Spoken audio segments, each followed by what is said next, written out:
नमस्कार। अभी हम लोग खगड़िया जिले में हैं और हमारे साथ भोजपुरी के सुपरस्टार गायक छाला बिहारी जी हैं और प्रशांत किशोर के साथ जन स्वराज पद यात्रा में चल रहे हैं और साथ ही गाना भी गा रहे हैं जन स्वराज पद यात्रा को लेकर के।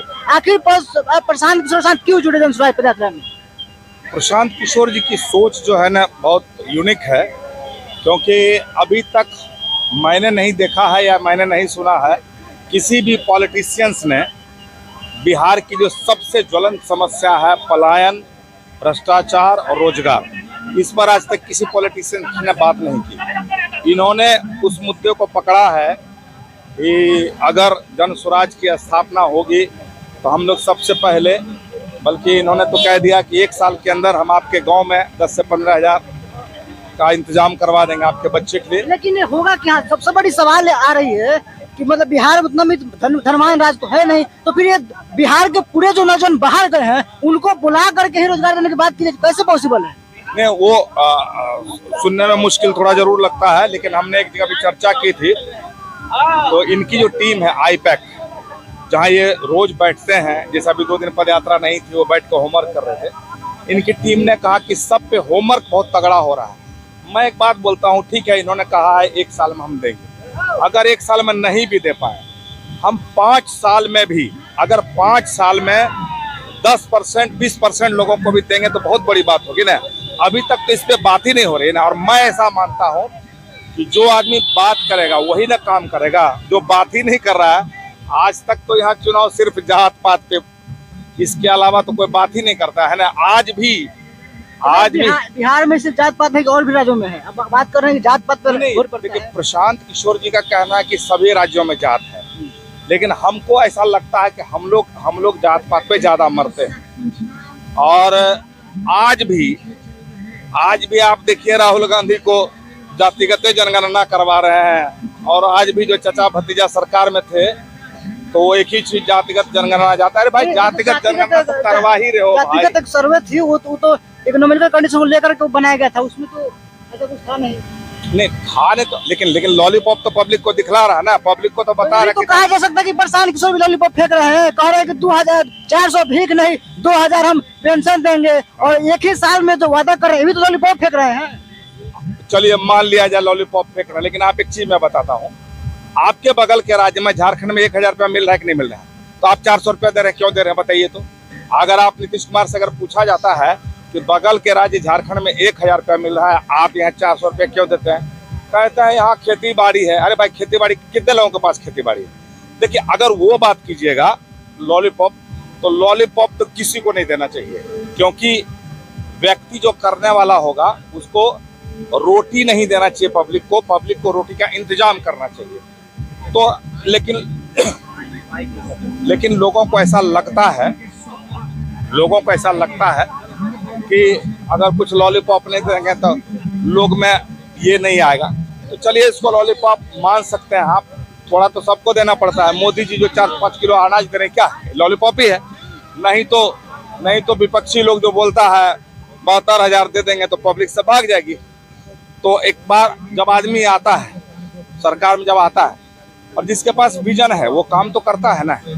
जैसे आज मोदी जी काम कर रहे हैं, लोगों के लिए काम कर रहे हैं, लोग उसको पसंद भी कर रहे हैं, लेकिन मोदी जी भी हमारे बिहार के रोजगार के बारे में तो नहीं सोच रहे हैं।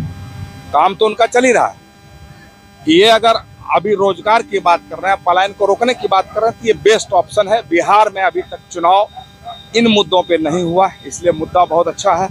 और जैसे आपने कहा कि लॉलीपॉप, ठीक है, अगर ये कह रहे हैं तो इनका रिकॉर्ड ऐसा है कि इन्होंने जिसको पकड़ा उसको बना दिया, तो इनका रिकॉर्ड ऐसा कहता है कि हवा में ये बात। एक मिनट, यही सवाल उठ रहा है कि मोदी को बनाने वाले यही हैं, नीतीश कुमार को बनाने वाले हैं। नीतीश कुमार को सुशासन बाबू कहा जाता है, तो फिर उसी नीतीश कुमार के खिलाफ झाड़ू करने का क्या कारण है? हो सकता है कि पार्टी में जो है बड़ा पद इनको नहीं मिला होगी। तो नो, पद तो मैं ऐसा बोलता हूँ, मेरा यहाँ तक विश्वास है कि ये बिहार में अगर नीतीश कुमार को जिस पद के लिए कहेंगे, आज तक नीतीश कुमार जी गृह मंत्रालय किसी को नहीं दिया है, कोई भी कितना भी सटे बीजेपी चाहे कुछ भी, गृह मंत्रालय बोलेंगे तो इनको मिल जाएगा। लेकिन देखिए, वहाँ जो इन्होंने काम किया था वो अलग मुद्दा था। आपने इनसे जिसने भी सवाल पूछा उसका इन्होंने जवाब दिया। मैं भी बोलता हूँ कि मैं भी तो, जब नीतीश कुमार जी ने रेल दुर्घटना के बाद जो उन्होंने इस्तीफा दिया था, उस समय मैं नीतीश कुमार जी का प्रशंसक हो गया था, और शुरुआती दौर में तो 5 साल उन्होंने काम किया, तो कोई भी आदमी प्रशंसक हो जाएगा। लेकिन वो उसी में उलझे रह गया ना, सड़क और बिजली के बाद ऊपर नहीं उठ पाया ना, उन्होंने रोजगार को मुद्दा नहीं बनाया ना। तो नीतीश कुमार जी इतने घटिया आदमी तो नहीं थे, कम से कम 5 साल जो शुरुआत है, अब जाके घटिया हो गए। अब उम्र हावी हो गया, अब वो जात पात करने लगे। तो जब ये अच्छे थे, उनके साथ मिलकर काम कर रहे थे, जैसे मैं तो मोदी जी का प्रशंसक हूँ, लेकिन अभी क्यों आ रहा हूँ, आप बोलेगा आप तो मोदी जी का प्रशंसक थे। अरे भाई, मोदी जी बहुत अच्छा है, लेकिन मोदी जी काम नहीं दे रहे ना बिहारियों को। बिहारी कब तक जाता रहेगा दूसरे जगह पे काम करने? अगर उस मुद्दा को इन्होंने उठाया तो ये मुद्दा बेस्ट है।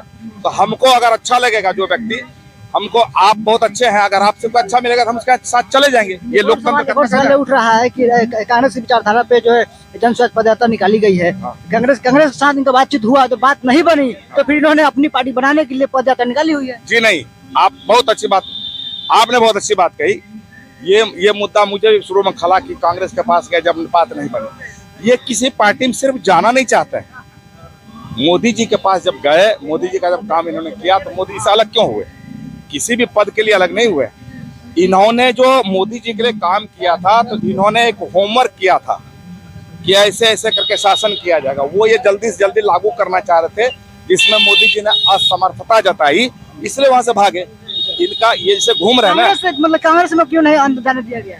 यहाँ से क्यों भागे? नहीं, कांग्रेस में भागे नहीं। कांग्रेस को इन्होंने नहीं मिला, बेकारी नहीं। कांग्रेस देखिए, कांग्रेस, और इसमें तो कहीं कोई शक की बात नहीं है कि कांग्रेस पूरे देश में है। तो इनको लगा था कि कांग्रेस को न्यू विजन के साथ अच्छा किया जा सकता है, लेकिन वहां पर क्या है, अंदर में कुछ महत्वाकांक्षा नहीं होगी पार्टी को लेकर, तब तक कैसे आप उनको विजन देने जाएंगे?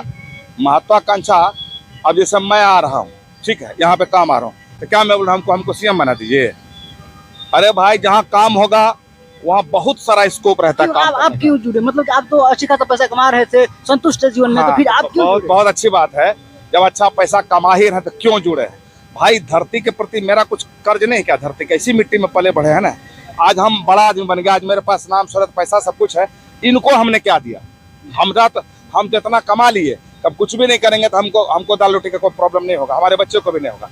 लेकिन होता क्या नहीं, एक समय के बाद आदमी को लगता है कि यार, इसी मिट्टी में पले हैं, बढ़े हैं, यही के लोग अगर हम आगे चले गए, यहाँ के लोग पिछड़ गए, तो इनको भी साथ में लेके चलना चाहिए। यही मिट्टी का कर्ज है। आपने कांग्रेस के बारे में जो कहा, कांग्रेस को ये चाहते थे कि न्यू विजन के साथ जोड़ा जाए, लेकिन वहां पर क्या है ना, सोनिया गांधी अपने बेटे से ऊपर कुछ नहीं, वो अपनी बेटी को भी हाईलाइट नहीं करना चाहती है। तो उनको लगा कि ये आ जाएगा तो हमारा बेटा पिछड़ जाएगा, इसलिए इसके लिए इनकी बात इन्होंने नहीं सुनी। प्रशांत किशोर मतलब नेता के रूप में वहाँ पे जाना चाहते थे आप?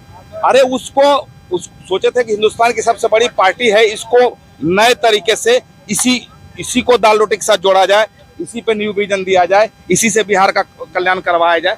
तो होता है जैसे जैसे आज मैं इतना पॉपुलर आदमी हूँ, मुझे इतना लोग पसंद करते हैं, फिर मैं इनके साथ क्यों जुड़ा?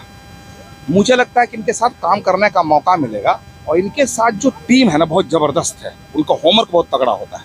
तो हमको अगर इनकी टीम मिल जाए तो हम और अच्छा कर सकते हैं ना। यही लोभ है हमारा, यही लोभ इनका था कि कांग्रेस एक बड़ी पार्टी, नाम तो है ही, अगर इस आदमी को नए तरीके से हम चाहें करना, ये कीजिए, वो सुनता नहीं। राहुल गांधी 2025 में जनता की सरकार आ पाएगी प्रशांत किशोर की? देखिए, 2025 में मैं हवा में तो बात नहीं करता हूँ। 2025 में किंग मेकर रहेंगे, और इसके बाद के चुनाव में किंग रहेंगे। आपको भरोसा है? हाँ, पूरा भरोसा है। लोग भैया देखिए, 75-80 साल हो गए बुड़बक बनाते हुए लोगों को, कब तक बुड़बक बनाइएगा? और आज सोशल मीडिया का जमाना है, आज हर आदमी जुड़ा हुआ दुनिया से, लोगों को पता चल रहा है। आपके पास पहले ऑप्शन नहीं था, अभी ऑप्शन आया है। निश्चित रूप से लोग जुड़ रहे हैं, और खेला होगा 2025 में, खेला होगा। आप देखिए ना भाई, अच्छा एक चीज, न्यू कॉन्सेप्ट देखिए, आज तक कोई पार्टी ऐसी बनी थी क्या जो दरवाजा जाके बोलते हैं दही मथर हैं? आज तक कोई पार्टी, आप किसी भी पार्टी में चले जाइए, डॉक्टर चला जाए आरजेडी में, ऐसे करके देखेगा और लालू इशारा कर देगा नहीं सबको नहीं जोड़ना। अभी मैंने एक इंटरव्यू में पढ़ा कि इंदिरा गांधी के अति के बाद हत्या होने से पहले उन्होंने अपने बेटे को इंस्ट्रक्शन दिया था, राजीव गांधी को, कि कभी भी बच्चन फैमिली को टिकट मत देना। क्या वजह थी? ये इतना पॉपुलर है कि वो खा जाएगा। अब उसको अपने पॉपुलैरिटी का चिंता है, वो मेरा स्थान ले लेगा, इसकी चिंता, देश की चिंता नहीं थी। अरे भाई, देश की चिंता करो ना। तो हर एक बीजेपी है। आप किस महत्वाकांक्षा से जुड़े हैं, मतलब आप किस पद के लिए, मतलब आप कुछ पद के लिए दावेदारी कर रहे हैं या फिर ऐसे ही समाज सेवा पर चल रहे हैं? देखिए, मेरे बारे में आपको पता होगा कि मैं खगड़िया की तो बात छोड़ दीजिए, बिहार में कहीं भी कोई फाइट करता है सरकार से, मुझे अगर बुलाता है, अगर मेरे पास टाइम होता है तो मैं जाके खड़ा हो जाता हूँ। जैसे यहाँ पर खगड़िया में हमने धमारा में 9 दिनों का अनशन किया, डुमरी घाट पे 4 दिनों का अनशन किया, और सहरसा में मैंने 4-5 दिनों का अनशन किया। 6 दिनों का अनशन मैंने कटिहार में किया, और पदयात्रा किया मैंने 25 दिनों की पदयात्रा करके मैंने नीतीश कुमार जी से खगड़िया को 307 करोड़ का पैकेज दिलवाया। तो मैं समाज सेवा से जुड़ा हुआ रहता हूँ। अब ठीक है, उन्होंने पैकेज दे दिया, हम कहाँ गए पैकेज लेने के लिए? हमको पैकेज दीजिए, ठीक है, उससे विकास, खगड़िया का विकास कीजिए। बाद में मैंने डीएम से पूछा कि बाप रे 307 करोड़ लाए थे, पैदल चलिए, कहाँ गया सर 307 करोड़? तो कल के सारा काम होता है उसी में। तो जो भी कुछ करने वाला व्यक्ति होता है, खगड़िया का विकास हो, अच्छा ये कुछ भी होगा, हमको कोई शांति नहीं मिलेगी। आपको मैं बता दूं, ऑन कैमरा मैं बता रहा हूँ, शहनवाज हुसैन जब उद्योग मंत्री थे, मेरी बहुत अच्छी दोस्ती है उनसे, उद्योग मंत्री बनने के बाद मैंने कभी फ़ोन नहीं किया, मैंने उनको बधाई नहीं दी। उन्होंने एक दिन हमसे फ़ोन किया, फ़ोन करके मेरे से गाना सुनना चाह रहे थे, लड़की पटा ले बेटा, इसलिए सुनना चाह रहे थे। वो किसी इन्वेस्टर के साथ बैठे थे, तो मैंने गाना सुना दिया। उसके बाद मैंने कहा, एक चीज बताइए, एक सवाल जवाब दीजिए, खगड़िया में क्या लगता है कि जनता जो है प्रशांत की बातों को समझ पा रही है? नहीं, खगड़िया में नहीं, सब जगह लोग समझ रहे हैं, सब जगह समझ रहे हैं। मैं वो बात एक सवाल ये है ना, हम उनको बात पूरा करने दिया। तो मैंने उनको कहा कि खगड़िया जिला पहले एशिया में नामी था मक्का उत्पादन में, अभी पूरी दुनिया में हो गया। इतना बात सिर्फ उन्होंने सुना, उन्होंने कहा 25-30 बीघा जमीन का इंतजाम कीजिए, आपको हम इथेनॉल फैक्ट्री देंगे। हम प्रयास में लगे, जमीन के तलाश में लगे, तब तक सरकार बदल गई। और आपको बताऊं, मैं शहनवाज हुसैन तो कभी नहीं कहा, मैं जानता हूं कि शहनवाज हुसैन इतना अच्छा काम कर रहे थे ना कि नीतीश कुमार डर गए और सरकार से ये खींच लिए। अभी लोग ये कह रहे हैं, मुझे नहीं पता 4 लाख नौकरी दिया कि नहीं दिया तेजस्वी यादव ने, लेकिन अगर सही में 4 लाख लोगों को नौकरी दे दिया, इसीलिए वो भागे होंगे, क्योंकि उनको ये बहुत खराब लगता है कि कोई हमसे अच्छा काम ना करे। हम करेंगे नहीं, दूसरे को करने नहीं देंगे। इसलिए भाग गए हो सकता है, क्योंकि वो लोग ऐसा कह रहे हैं। शहनवाज हुसैन का तो मैं जानता हूँ, क्योंकि कोरोना पीरियड में उन्होंने 5 फैक्ट्री शुरू करवा दिया। ये नीतीश जी को अच्छा नहीं लगा कि ये आदमी छा जाएगा, बिहार की दुखती रग है रोजगार, और सबको रोजगार मिलने लगेगा तो हमको कोई नहीं वोट देगा, सब बीजेपी को वोट दे देगा, इसलिए भागे थे। शहनवाज हुसैन अपने मुंह से कभी नहीं बोले, और आज अगर वो रहते ना तो हम लोग इथेनॉल फैक्ट्री के बारे में यहाँ पर कुछ काम करते खगड़िया में। तो खगड़िया के लिए मैं प्रयासरत हूँ कि एक कल कारखाना अगर ये लोग आ जाएंगे तो बहुत अच्छा हो जाएगा। इनके साथ जो सवाल आप मुझसे पूछना चाह रहे हैं ना, मैं एक दिन प्रशांत जी से पूछूंगा, धन्यवाद। अभी थोड़ा मैं प्रशांत जी से पूछूंगा कि 1 साल में कैसे करके दीजिएगा रोजगार, मैं भी पूछने वाला हूँ। ठीक है, धन्यवाद, फिर मिलेंगे। ओके, बहुत बहुत